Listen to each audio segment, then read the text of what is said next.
ரிஷபம்.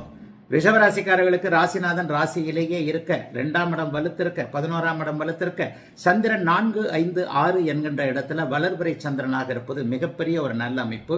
குறிப்பாக மருத்துவத்துறை, கட்டிடத்துறை போன்ற இடங்கள்ல இருக்கக்கூடிய போன்ற அமைப்புகள் இருக்கக்கூடியவங்க, டாக்டரா இருக்கக்கூடியவங்க, நர்ஸா இருக்கக்கூடியவங்க, மெடிக்கல் ஷாப் வச்சிருக்கிறவங்க எல்லாருக்குமே இந்த வாரத்தில் திங்கட்கிழமையும் செவ்வாய்க்கிழமையும் சந்திரனும் செவ்வாயும் இணைந்து 10ஆம் வீட்டை பார்ப்பதால் செவ்வாய் சார்ந்த துறைகளில் வேலை செய்யக்கூடியவர்களுக்கு நல்ல மாற்றங்கள் இப்போது ஏற்படும்.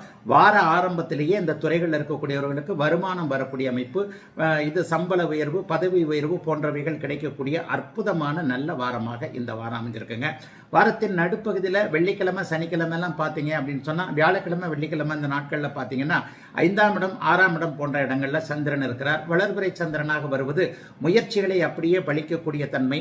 குழந்தைகள் சார்ந்த முயற்சிகள் இப்போது ரிஷபராசிக்காரர்களுக்கு பலிக்கும். பிள்ளைகளுக்கு அந்த ஸ்கூலில் சேர்க்கணும், இந்த ஸ்கூலில் சேர்க்கணும், அந்த வேலை வாங்கி கொடுக்கணும், இந்த வேலை வாங்கி கொடுக்கணும், பிள்ளைய வெளிநாட்டிற்கு அனுப்பணும் என்கின்ற எண்ணங்கள், அமைப்புகள், முயற்சிகள் இருக்கக்கூடியவர்களுக்கு இந்த வாரத்திலேயே நல்லவைகள் நடக்கும். அதை விட மேல ரிஷபராசிக்கார சகோதரிகள் எல்லாருக்குமே இந்த தடவை மிக முக்கியமாக கணவர், குழந்தைகளின் பேரில் இருந்து வந்த மன அழுத்தங்கள் விலகக்கூடிய அமைப்பு கண்டிப்பாக உண்டு.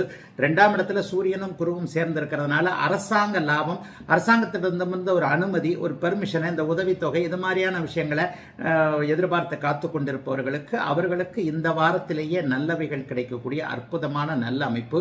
சிலருக்கு மட்டும் அந்நிய இன, மத, மொழி பேசுகின்ற யாராவது ஒருத்தர் மூலமா வேலை, தொழில் அமைப்புகளில் டிஸ்டர்பன்ஸ் இருக்கும். ஒரு கூட வேலை செய்கிறவங்கள உங்களுடைய இனத்துக்காரர், உங்களுடைய மதத்துக்காரர் அல்லாத ஒருவரின் மூலமாக மன கஷ்டங்கள் புதன், வியாழன் கிழமைகளில் வரக்கூடிய அமைப்போல உண்டு. ஆனால் அதை கூட உங்களுடைய புத்திசாலித்தனத்தின் காரணமாக தவிர்த்து விட்டு சந்திராஷ்டிரமம் எதுவும் இல்லாத நல்ல வாரமாகவே அமைந்திருக்கிறது ரிஷபத்திற்கு இந்த வாரம்.